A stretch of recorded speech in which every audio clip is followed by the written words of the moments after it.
Hare Krishna, everyone.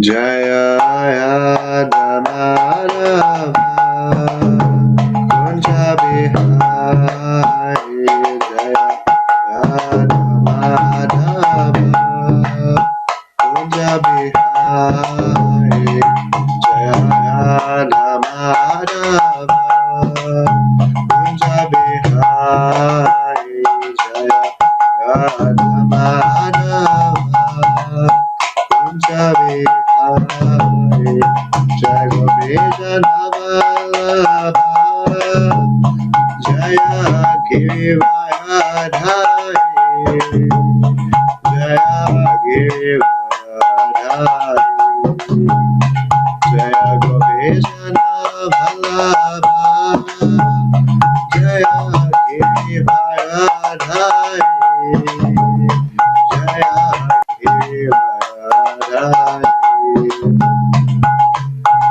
Yashodanandana Bhajajanayandana Yashodanandana Bhajajanayandana Yashodanandana Bhajajanayandana Yashodanandana Bhajajanayandana Yamunatiya Vanachai Yamunatiya Vanachai Yamunatiya Vanachai Yamunatiya Vanachai Jaya Madhava Kunja Bihari Jaya Madhava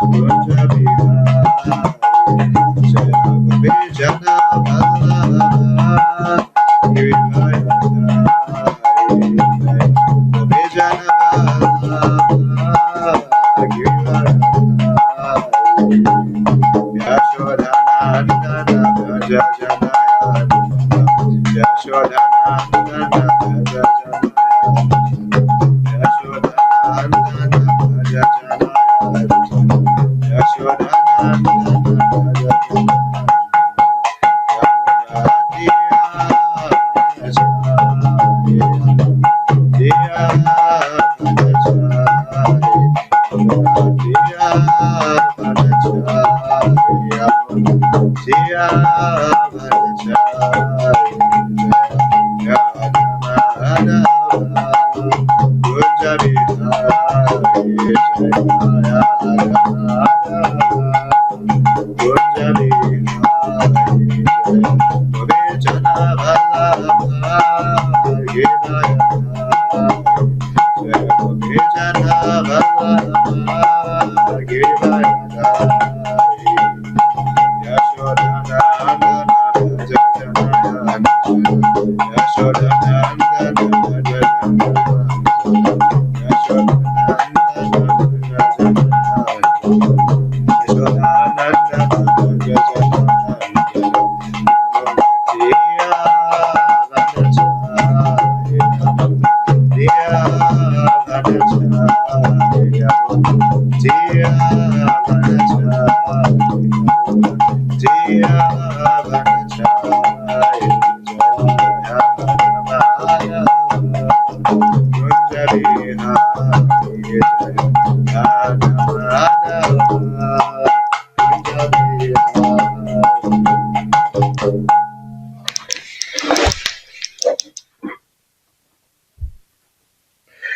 Shri Radha Gopinath Bhagavan ki Jai, Shri Jagannath Sudha Mahani ki Jai, Shri Gauranathaya ki Jai, Srila Prabhupada ki Jai, Srila Gurudeva ki Jai, Tagore Premanande, Hari Hari Bol.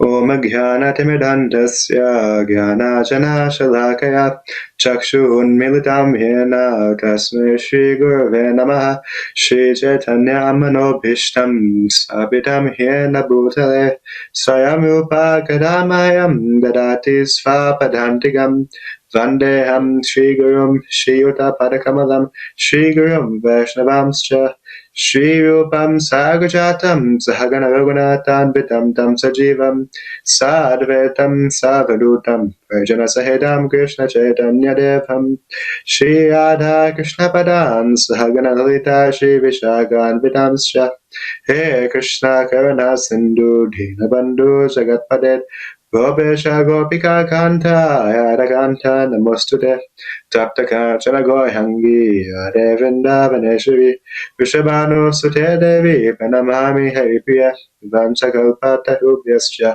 Kripasindhu Bhayevacha Patidadam Pavanebhyo Vaishnavebhyo Namo Namaha Jai Shri Krishna Chaitanya Prabhu Nityananda Shri Advaita Gadadaya Shivasari Gaura Bhaktavinda Hare Krishna Krishna Krishna Hare Hare Hare Rama Rama Rama Hare Hare. Hare Krishna, everyone. Thank you very much for being here this evening. Welcome to today's class on the pastimes of Ajamila. Just before we begin with this class, I wanted to quickly offer my thanks to Her Grace Mathura Goku Mataji and His Grace Nanda Goku Prabhu for kindly giving me the opportunity to do this service, even though I am in no ways qualified to speak on the holy name, let alone give a class by itself. But they are so merciful that I've been somehow or other given this chance. I've known Mataji and Prabhuji ever since I was very, very small, maybe 4 or 5 years old. And they've always been very big role models for me personally.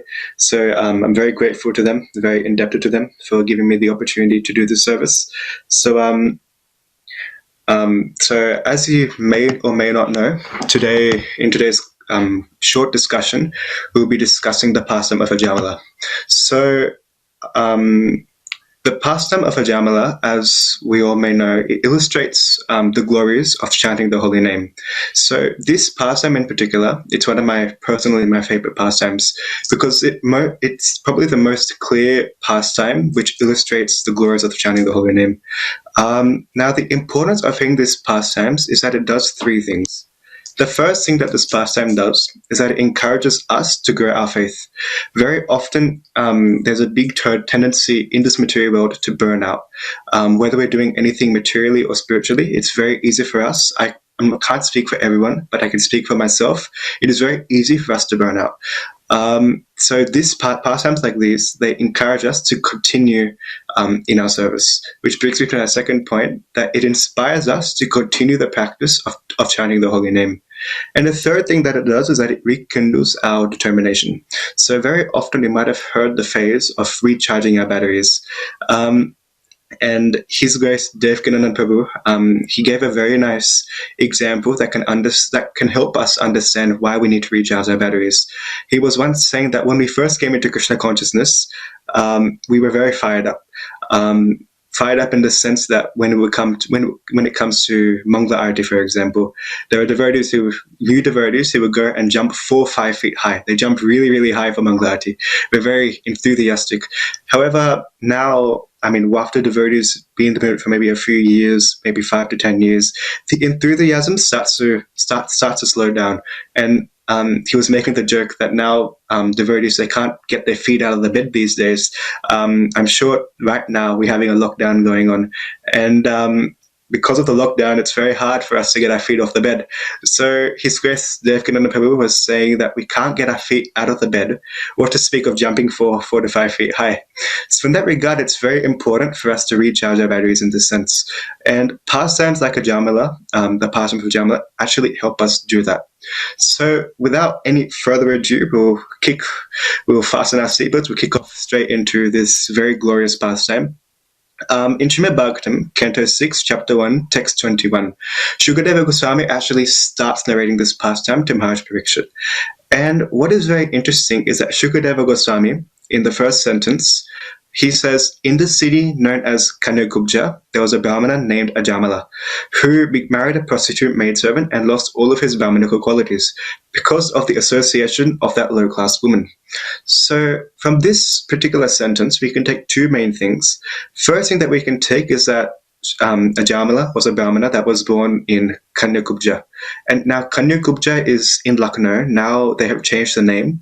The name of this village is now Kanauj. So this is where Ajamila was born.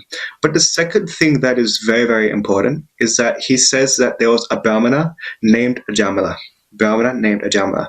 What's interesting is that he says he says Brahmana before Ajamila.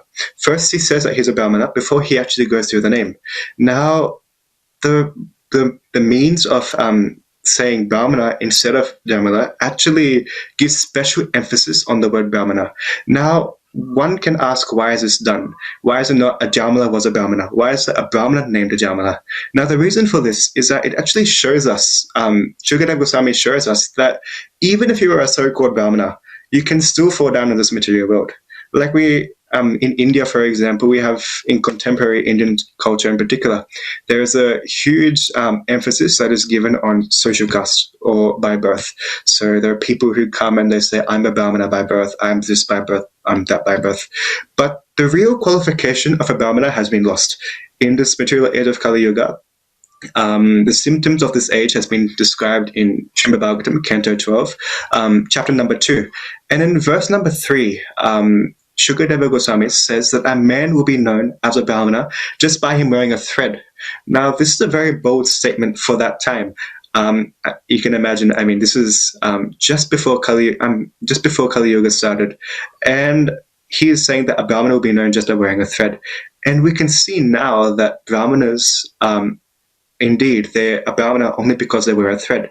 And because of this false designation, it actually becomes very easy for people to be wrapped up in their own ignorance on what is God. And because of their own ignorance, there's a lot of material attachment.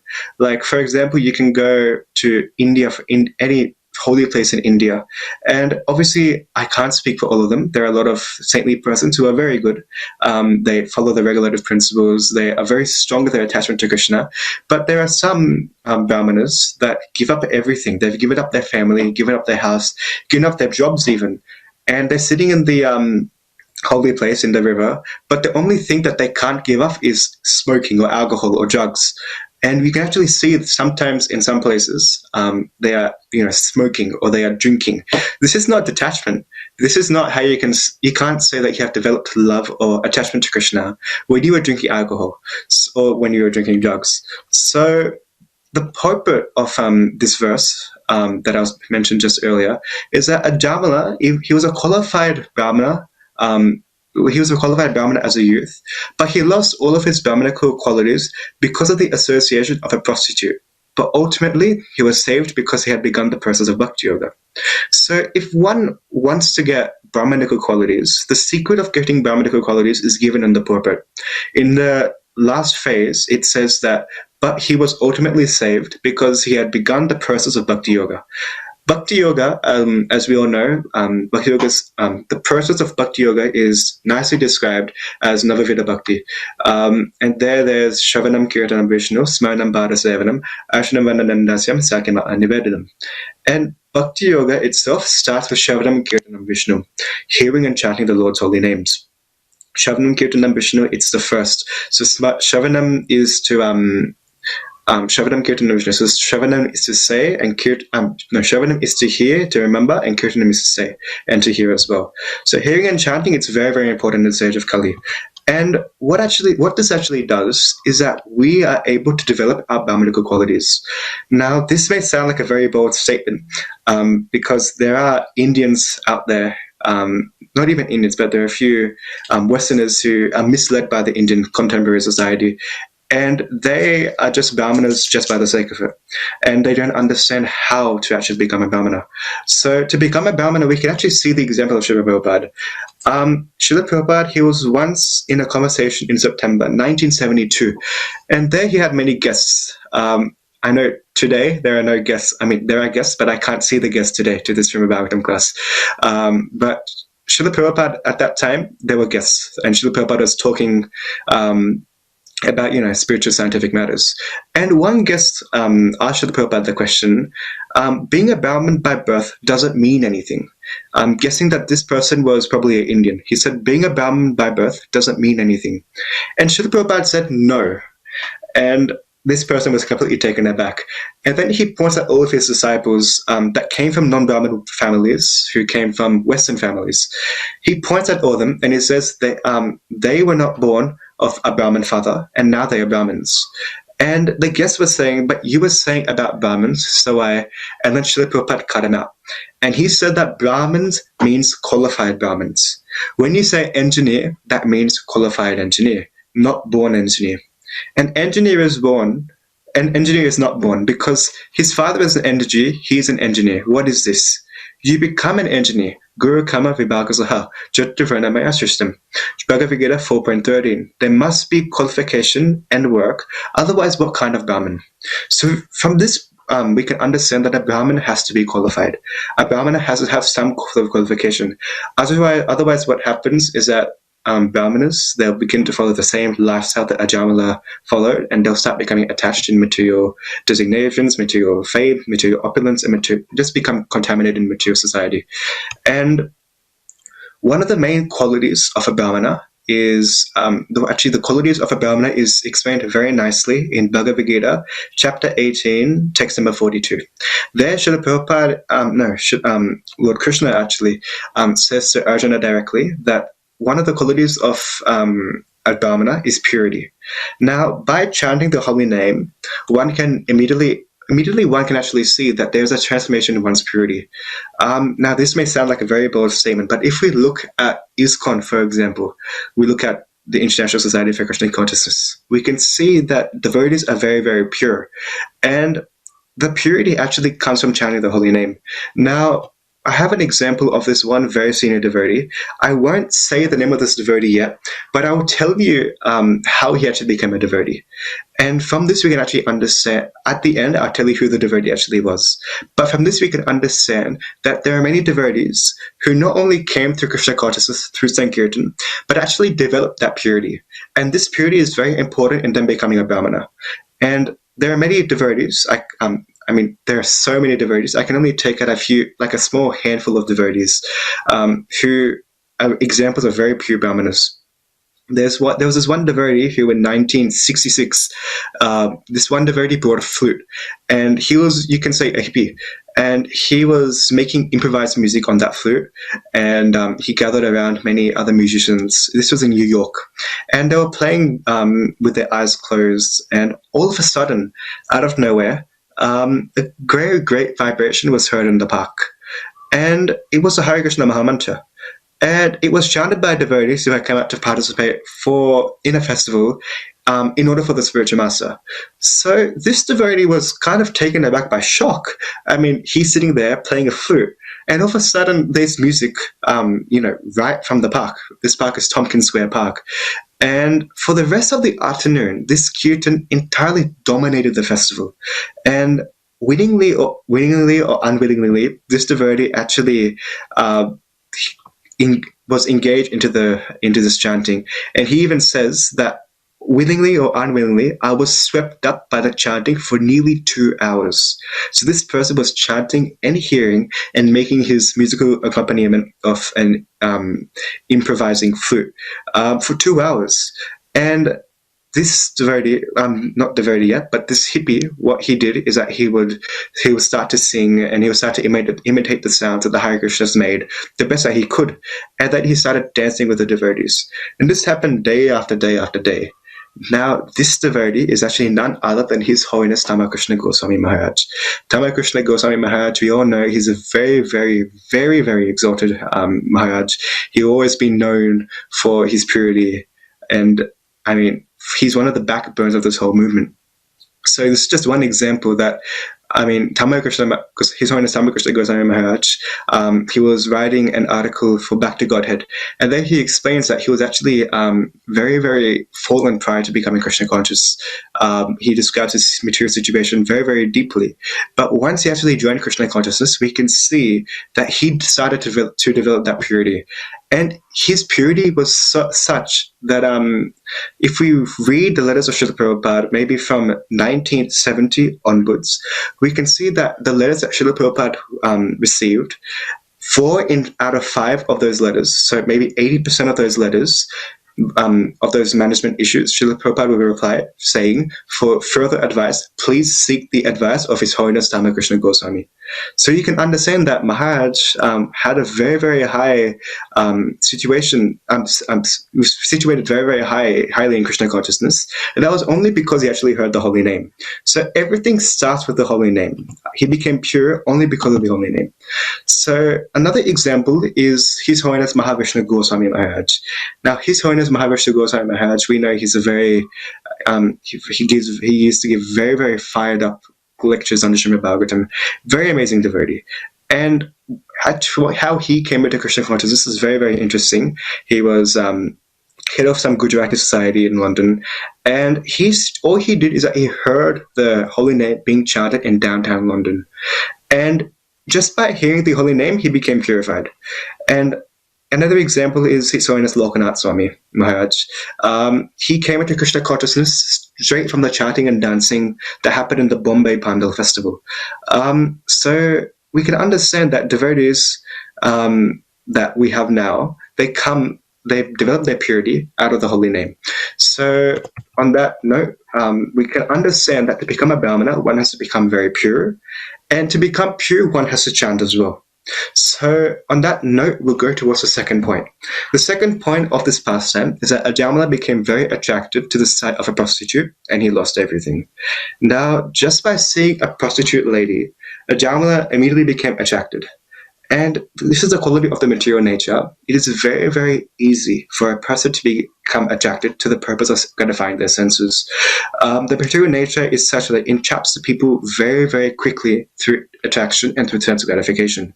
Like, we can understand that Ajamila, he just saw a prostitute. He saw a prostitute, and just by seeing that prostitute, he fell down automatically.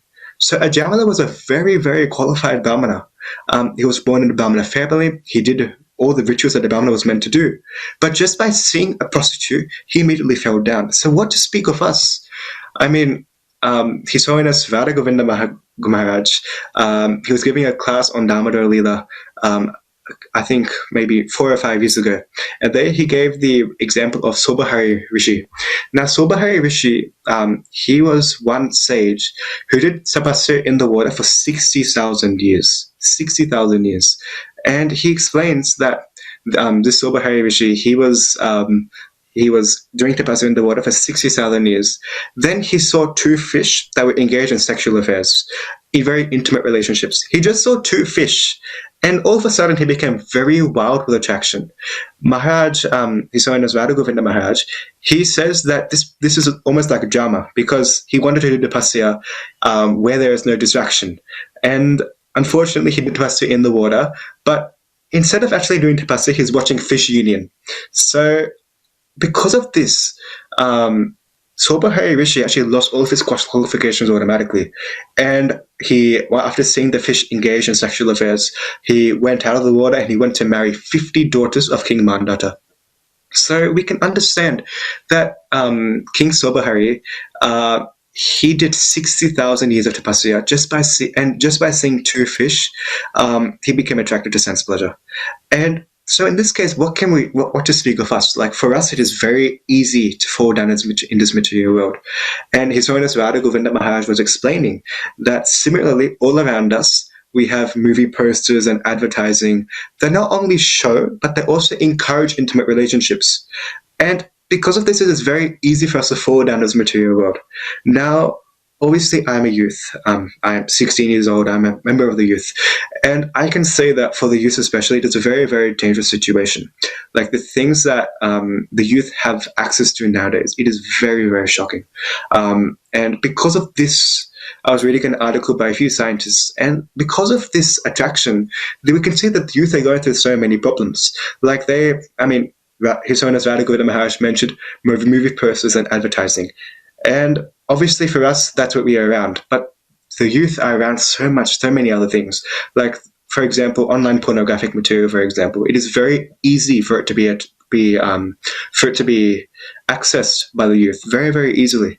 And now we can see that the youth, they're going through so many problems. So like there's so many different types of addictions. There's porn addiction, sex addiction, even gaming addiction. There's so many different addictions go through specifically just to try and satisfy their senses. But what we need to understand is there are so many bad things in this material world, so many bad things in this material world that actually tie up a person into bondage.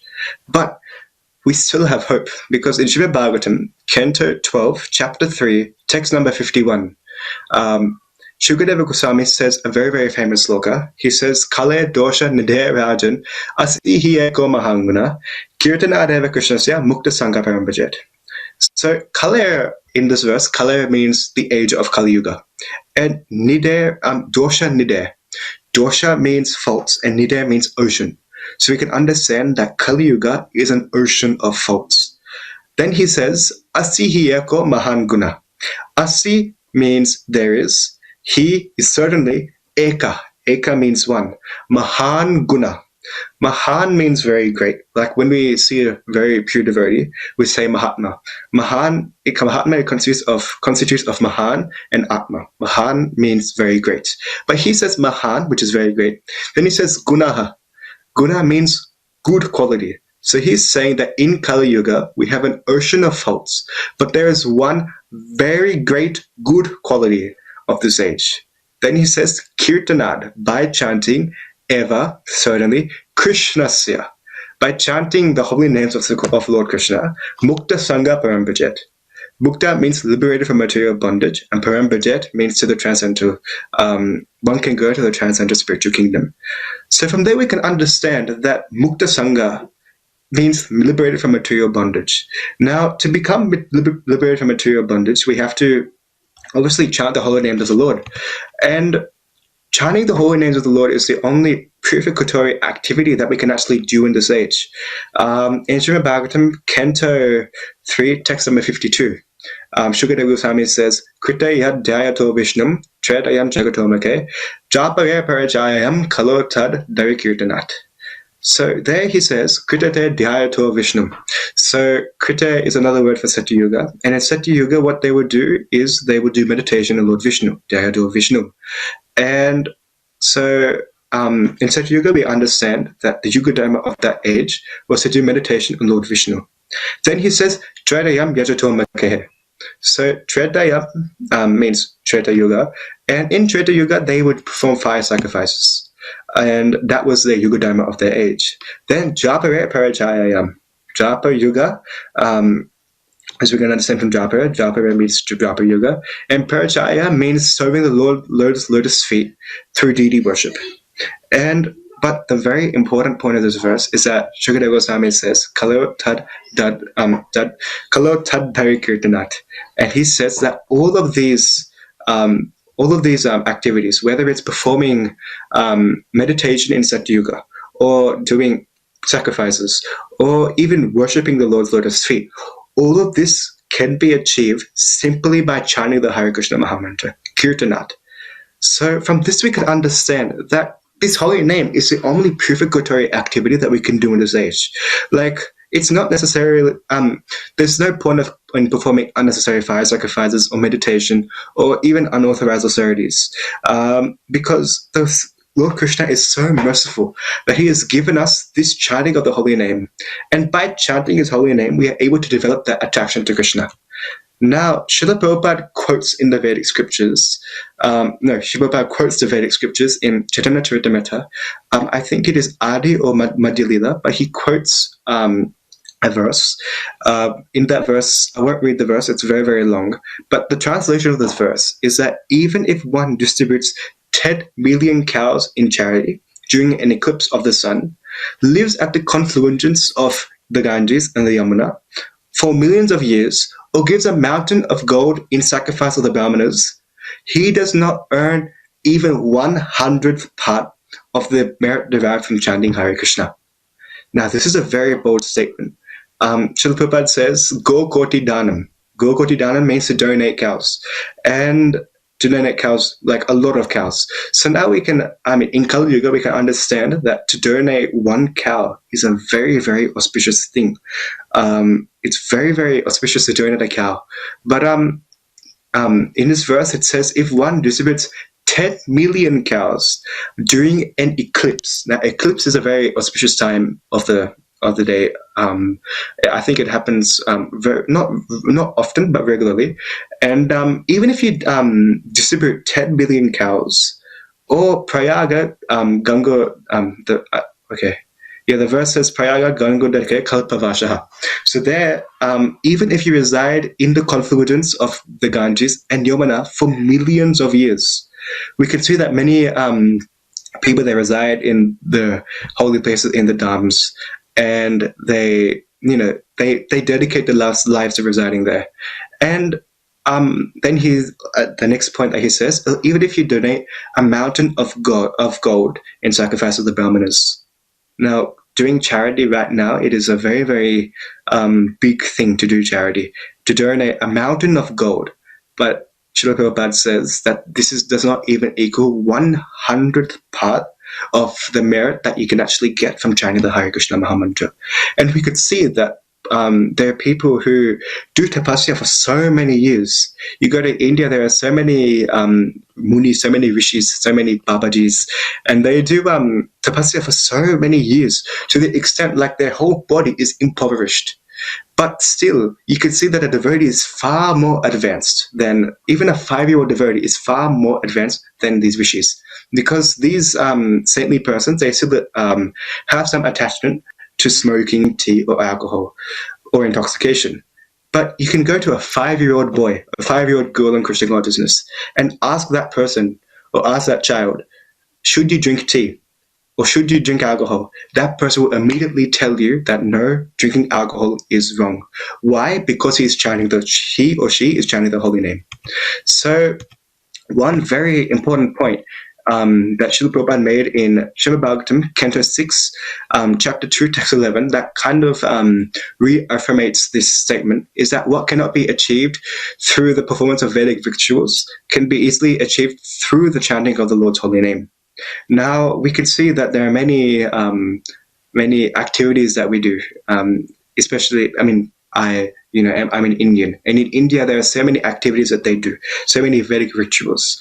But Srila Prabhupada is saying that there's no Vedic ritual quite like the chanting of the holy name.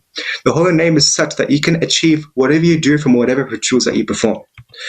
And another positive that you can actually get from chanting the holy name is that you can actually start to develop love for God. Now, I was listening to a lecture by His Holiness Bhakti Tirtha Maharaj, and His Holiness Bhakti Tirtha Swami in this regard made a very interesting point.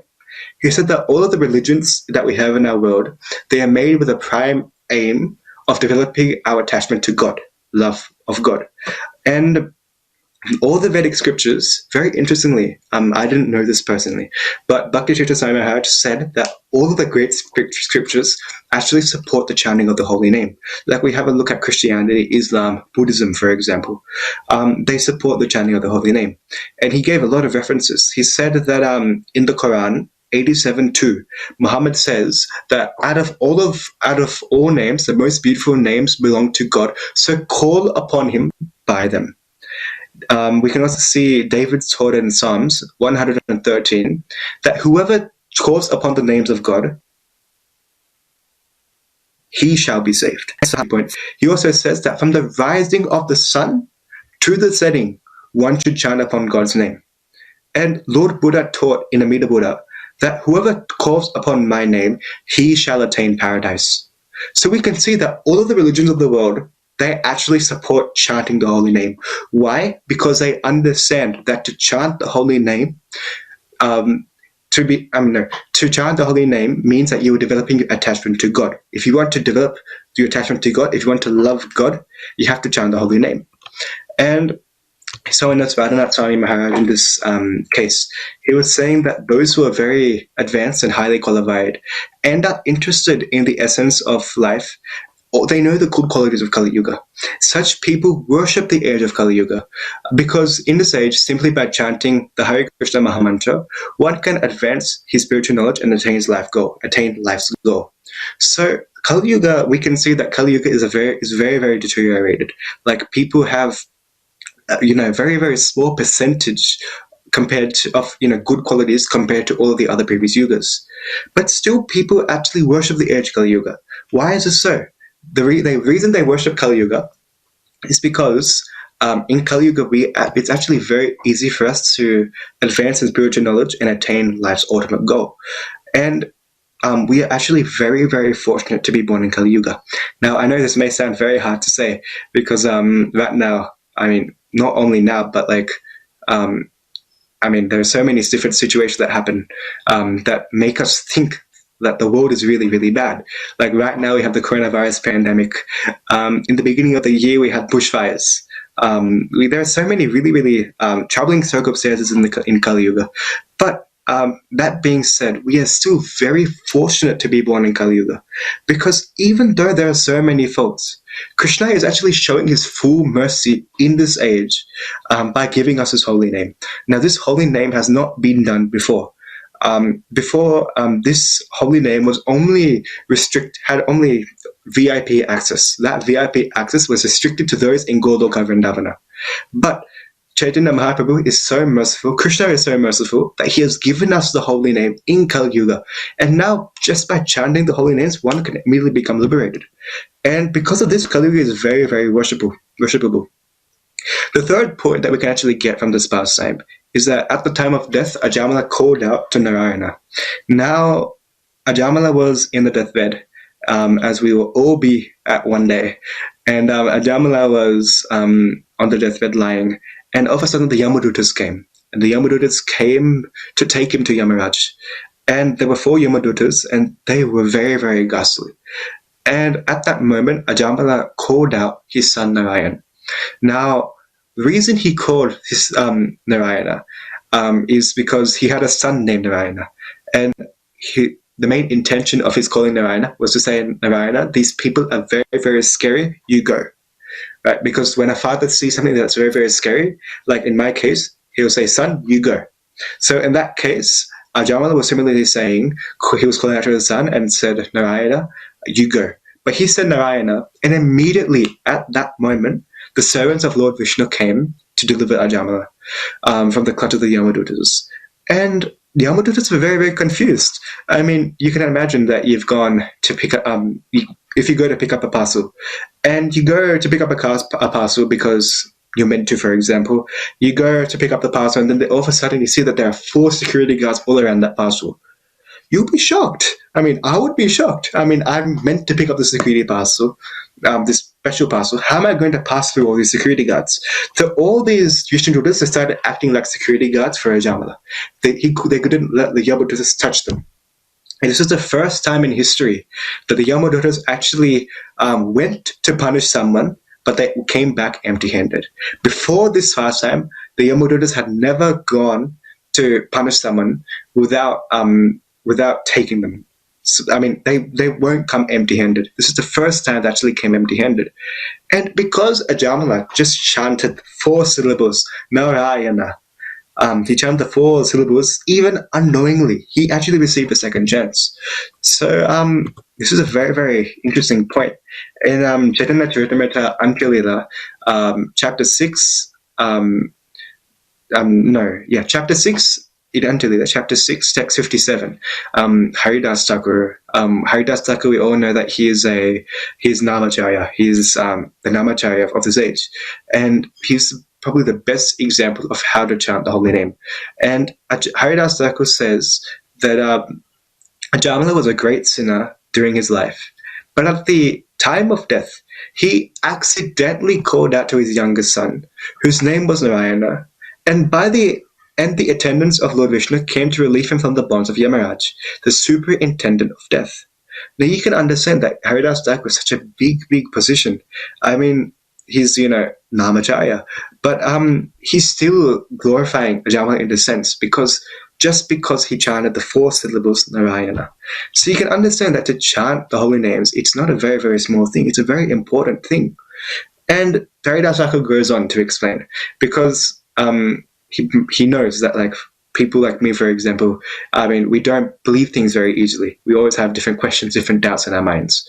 But he goes on to say that not only by chanting, but even by hearing the holy names, one can actually start to develop attachment to Krishna and can immediately become liberated.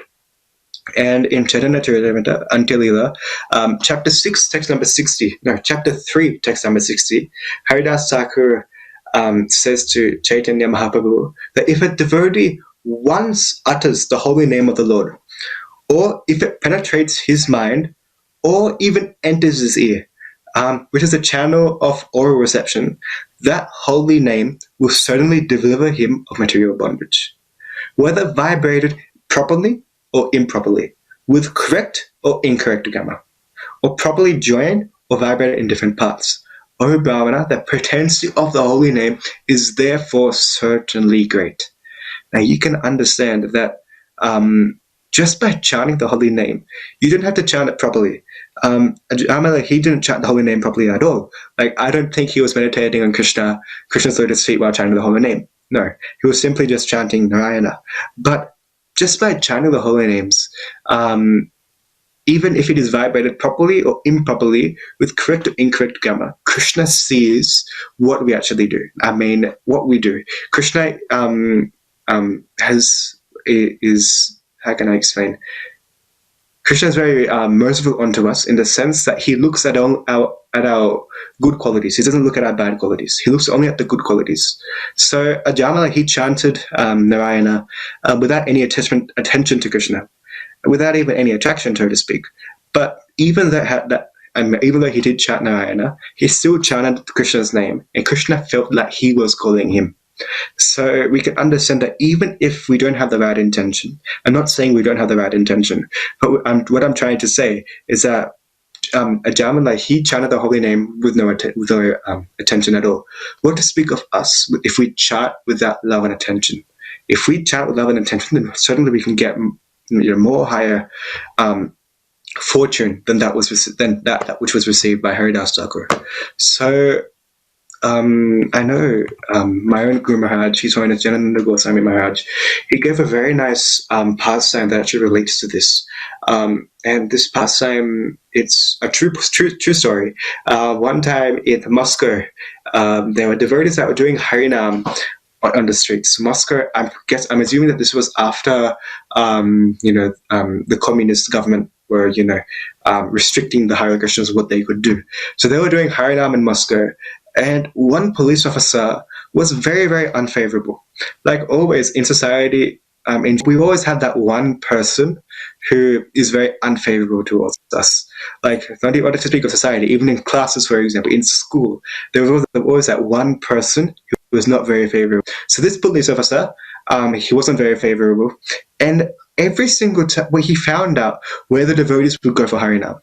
And every single time that the devotees came for Harinam, he would spot their Harinam, and every day without fail, he would go and harass those devotees. And this was going on for many, many days. Days turned into weeks, weeks to months, months to years.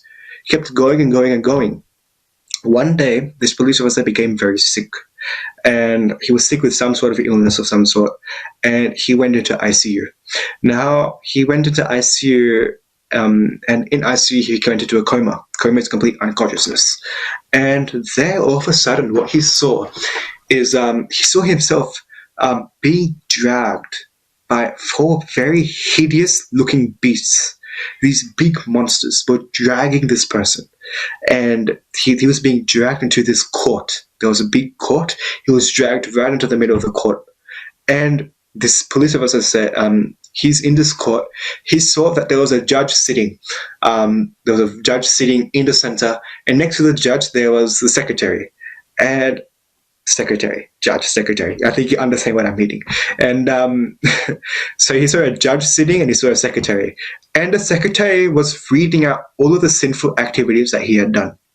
And this was a very, very long list. This person, obviously we know that this is Chitragupt, but he was telling the judge that this person has gambled, this person's done illicit sex, has taken alcohol, intoxication, he's, killed, he's eaten meat. Eating meat is as bad as killing animals. He's eaten meat. And the judge, after he heard all of this, the judge was ready to give him his punishment. But just at that moment, the secretary actually stopped. He said, "Hold on. There's something very interesting here." Now, this judge was ready to give his final verdict, And he says, oh, really? What is it? And the secretary says, this person has seen the devotees chanting on the street. The judge said, really? This is an exceptional case. And this devotee had only seen the Hare Krishnas and heard them. He didn't chant Hare Krishna necessarily. He didn't engage in the chanting of Hare Krishna. But this judge said, okay. Now he looked at this person and he said, I want you to go back. Go back to earth. Go back to your body. And as soon as you go back to your body, I want you to go straight to the Hare Krishna temple. And when you go to the Hare Krishna temple, I want you to immediately become a devotee. Now, this person, at that moment, he felt himself being pulled back.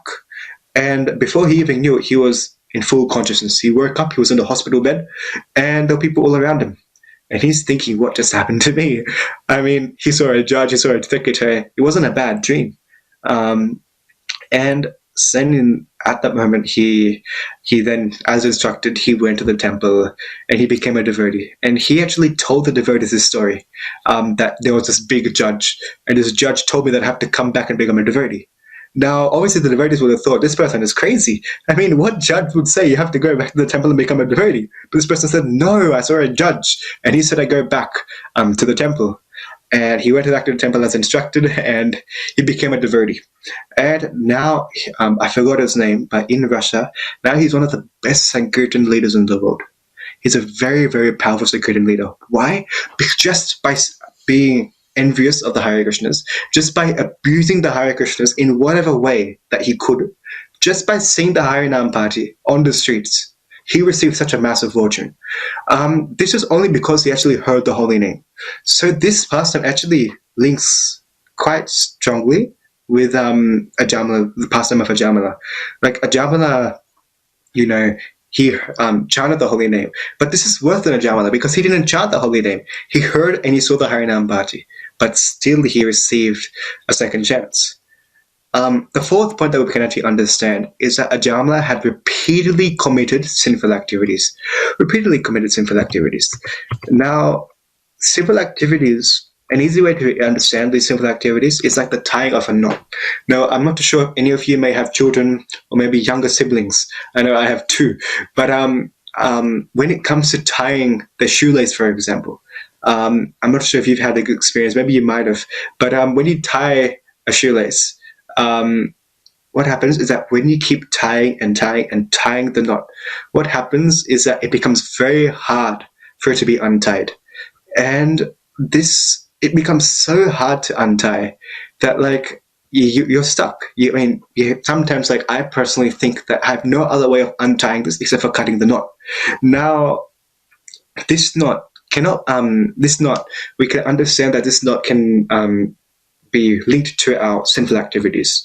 What happens is that we commit sinful activities like anything. We commit a lot of sinful activities, right? And for those sinful activities, we have to eventually go to the hellish planets.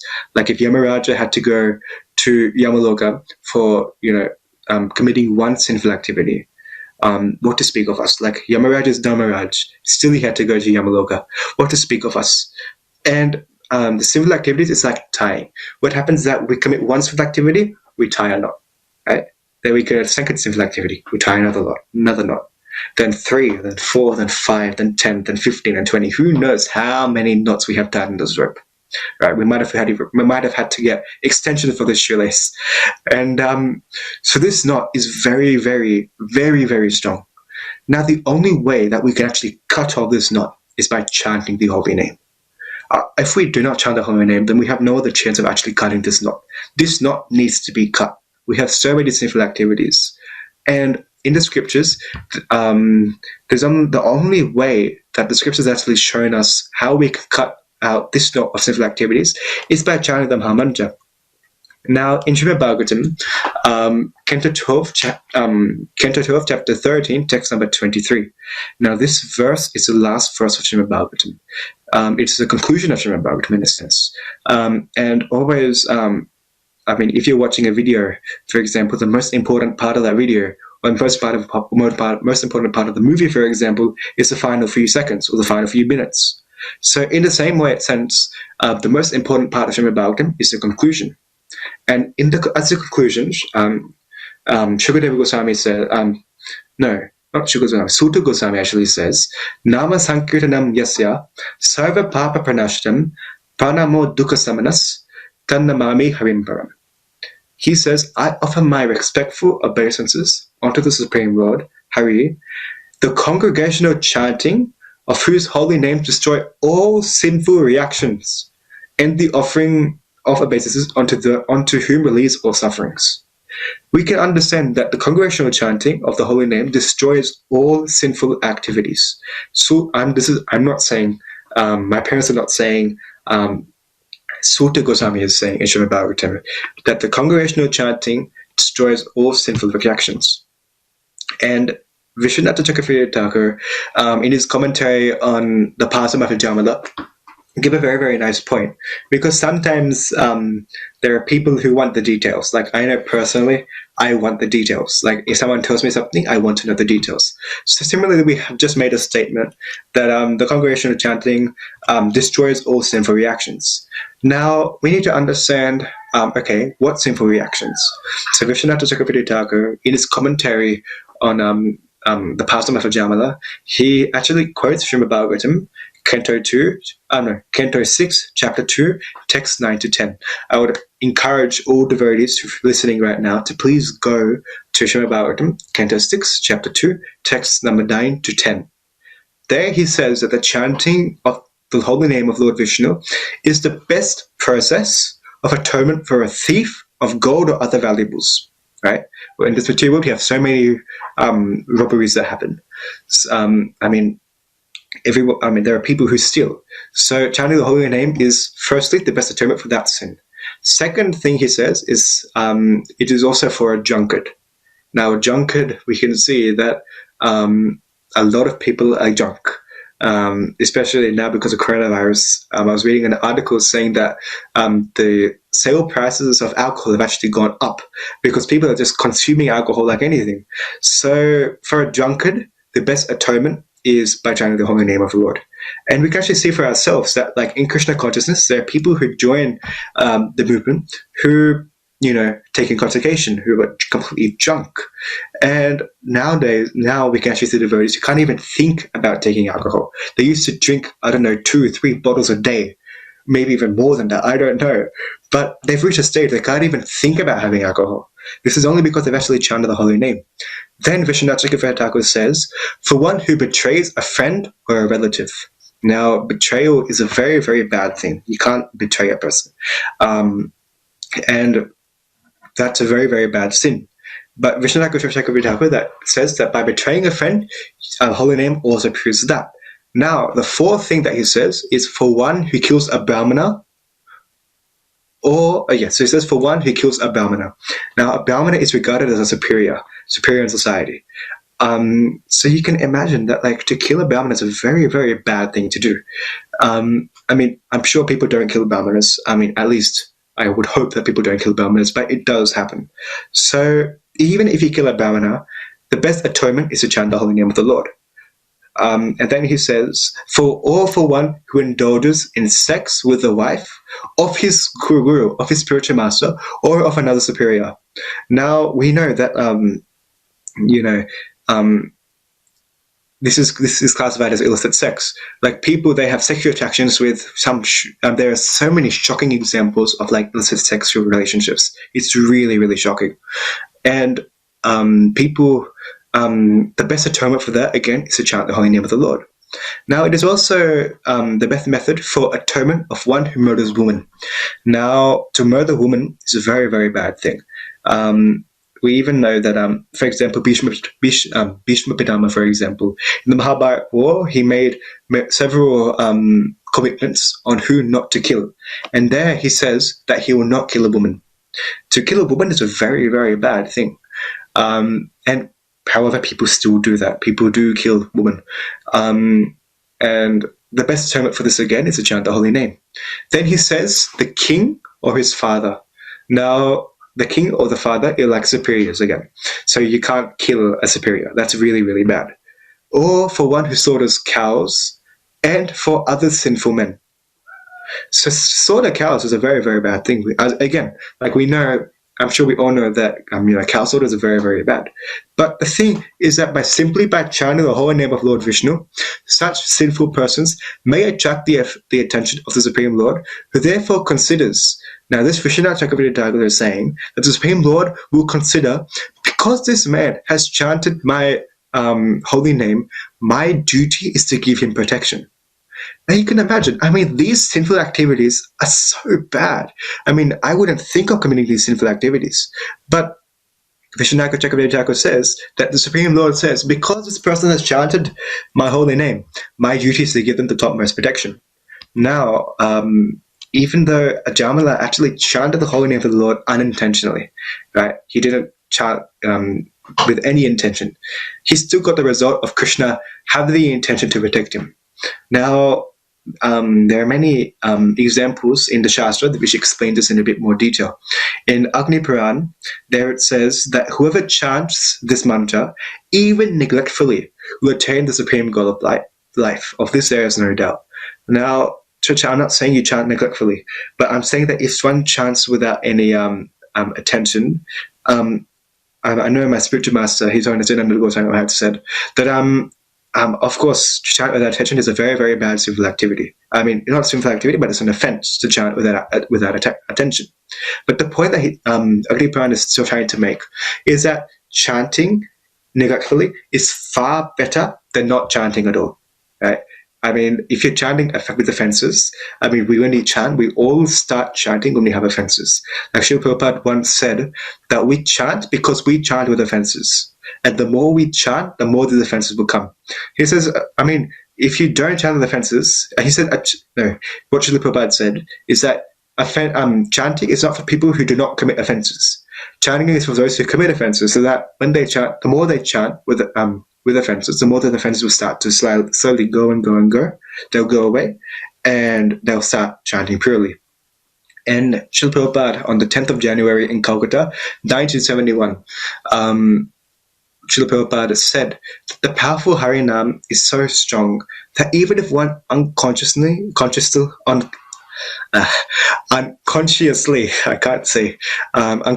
or consciously, they imitate Hare Krishna. They have no intention to chant the holy name of Krishna, but they imitate or criticize Hare Krishna. That also has effect. Now, for people, this may be very hard to comprehend, but I can say personally, like I go under stress into Harinam, for example. And there are people, I'm not saying everyone, but there are people who do criticize, right? There are a few people who imitate, mock, like, oh, Hare Krishna. But even when you do that, they still get some sort of, they still get some sort of benefit. Like I know my own spiritual master, his name is Janananda Goswami Maharaj, he actually showed me personally that when a person chants the holy name of the Lord, even when they criticize them, that still has their effect. I think maybe 4 or 5 years ago, we were fortunate enough to be in Gold Coast. Now we can't go to Gold Coast. But at that time we were in Gold Coast during the end of the year or the beginning of the year. And there was a very big Harinam with Guru Maharaj, and Harinam Ruchi as well was there. He's known as Mahavishnu Swami Maharaj was there. It was a very, very big Harinam. And those who have been to Gold Coast in a Harinam once will know, with Harinam Ruchi, that in Gold Coast especially, Gold Coast is very, very packed. And once a Harinam goes, they get crowded with people. You get stuck. And there were, as far as you could see from hundreds and hundreds of meters, there were people all around you. It's a very enlivening atmosphere. All of them are chanting. And what they would do, they make a circle around the Harinam party, and we have to, somewhere or other push our way through. And what happened, right in the middle, there was this one drunkard that came. And this drunkard came and he started abusing us like anything. The things that he said from his mouth, I will not repeat in front of you today.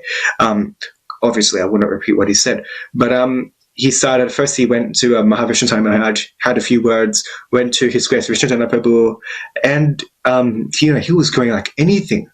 And it's weird to say, he was like, full on angry, like, really, really, really angry.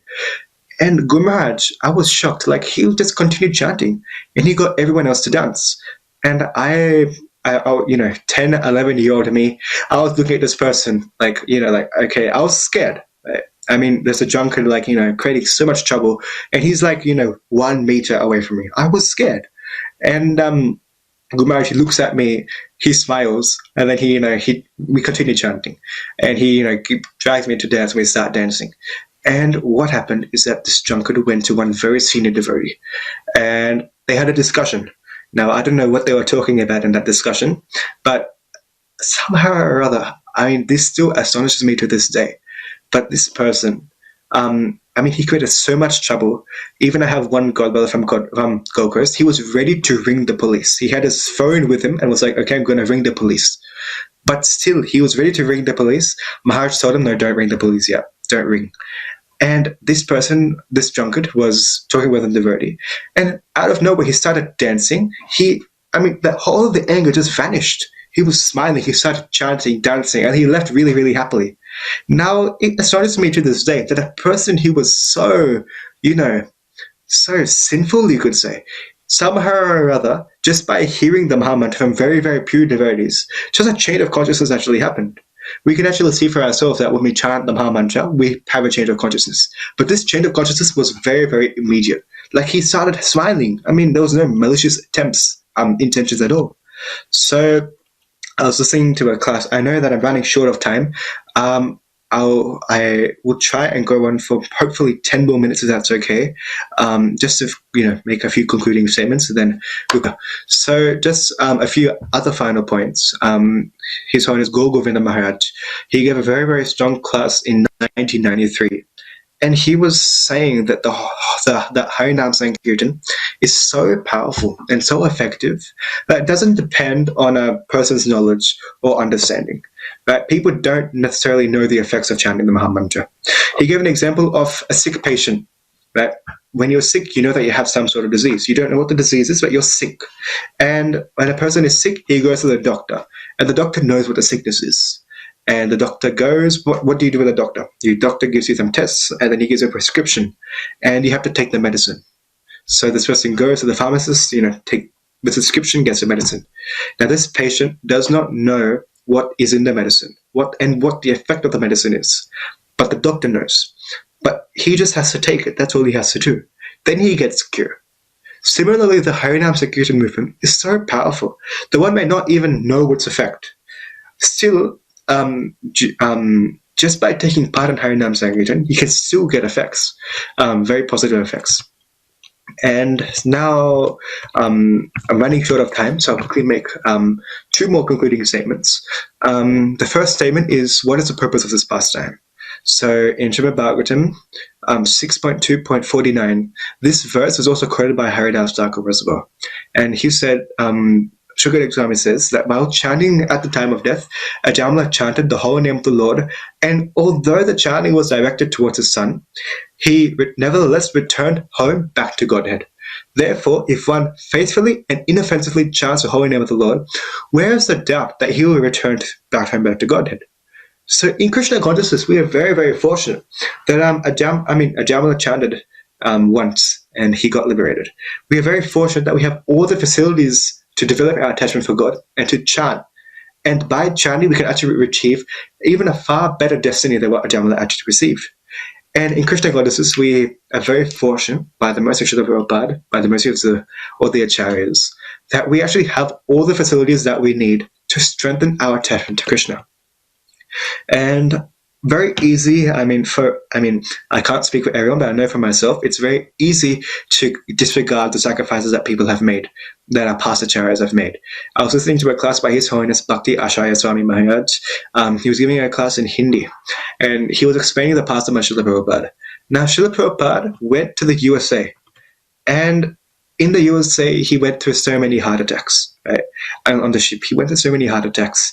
He had pretty much no money at all. He had no contacts, and he didn't even have a proper facility. Like, he had to continuously rent or stay in a person's place.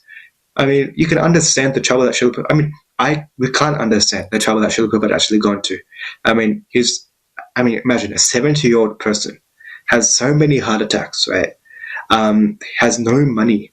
No contacts whatsoever. He's like a fat. Srila Prabhupada says that he was like a vagabond. Like a vagabond just comes into a city. He just came into the country.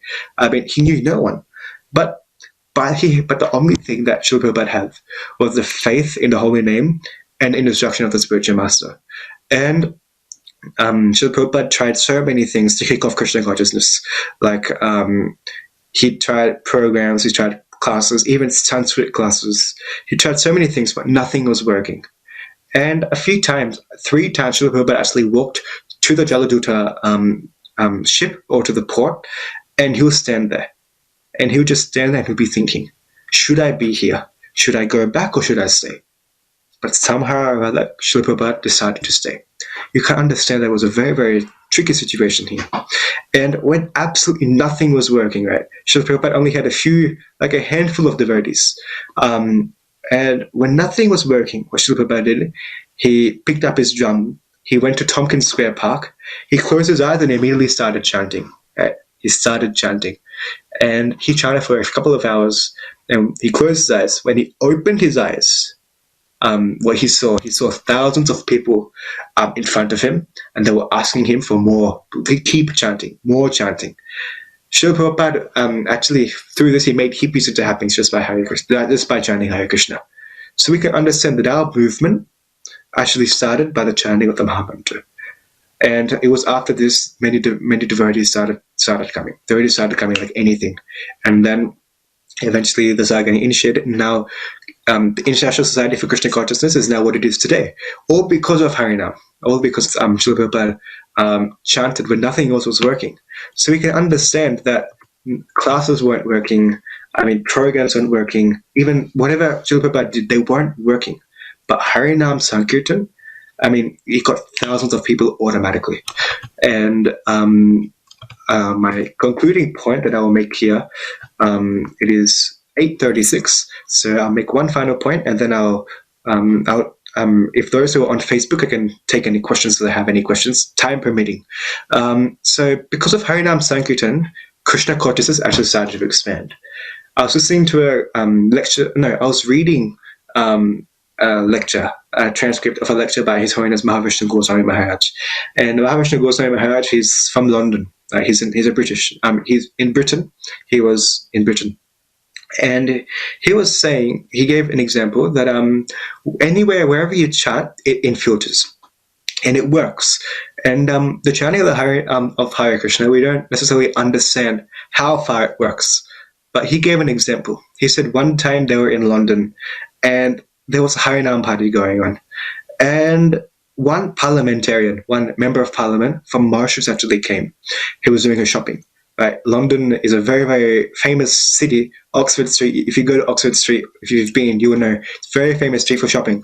So one MP from Mauritius was there doing shopping. And he came across the Harinam, came across the chanting. And he asked the devotee, where was the temple? And somehow or other, the devotees directed him to Srila Prabhupada. And he went to the temple in Berry Place, met Srila Prabhupada, and he told Srila Prabhupada, he invited him to come to Mauritius. You can imagine, MP, he's from Mauritius. He's in London. Harinam's going on in London. And he's asking Srila Prabhupada to come to Mauritius. Srila Prabhupada says, I will come, provided you build a temple. And this Harinam had so much effect that this person immediately promised 6 acres of land there. 6 acres of land. And that land is still there in Mauritius. They now have a farm temple in Mauritius there as well now. So that is the power of Harinam. This one MP, we often think member of parliaments are very, very big. They're very stuck up in their heads. But just by hearing the chanting of the Harinam, of the holy name, he went to Mauritius. He donated 6 acres of land, and now because of that land, so many other people actually came into Krishna consciousness. So the Harinam Sankirtan, we are all in one way or another, we are all somehow or other indebted to the holy name, right? This is a final point that I'm trying to make in this class, the concluding statement. From what we can see is that there are devotees who come into Krishna consciousness. Most of the devotees come into Krishna consciousness from Harinam Sankirtan, right? People, I can speak in my personal, not personal, but I've seen devotees who have come into Krishna consciousness because of Harinam Sankirtan. And even if, like, there are a small handful of devotees who don't come into Krishna consciousness from Harinam Sankirtan for whatever reason, like a friend takes them to the temple, or like there are a few devotees, like my case, for example, who are born in, a devotee family, or whose parents take up Krishna consciousness when they were very young. And for those people, they may not have started in Krishna consciousness from Harinam Sankirtan, but what we can understand is that either you have started Krishna consciousness started Krishna consciousness to Harinam Sankirtan, or you got the motivation or the determination to continue in this movement because of Harinam Sankirtan. So we are all, in one way or another, indebted to Harinam Sankirtan. I've got a few other points here, but because of time, it's 8:40, so I'll conclude here. Thank you very much to everyone for giving me the opportunity. As you all may know, I'm very, very junior, not only by age, also by spiritual qualification as well. I have next to no qualification at all. I've just simply tried to somehow or other repeat what I've heard from the acharyas and what I've read. So please forgive me for any offenses that I may have made. And please, please, please actually take up chanting Krishna consciousness, chanting Hare Krishna and Krishna consciousness. It's the only prior benediction that we actually have received. And just by chanting, we can see that there are so many effects. So I'll conclude here. Granth Ajamila Bhagavatam Mahaprana ki jai, Srila Prabhupada ki jai, Srila Gurudeva ki jai, Hare Krishna.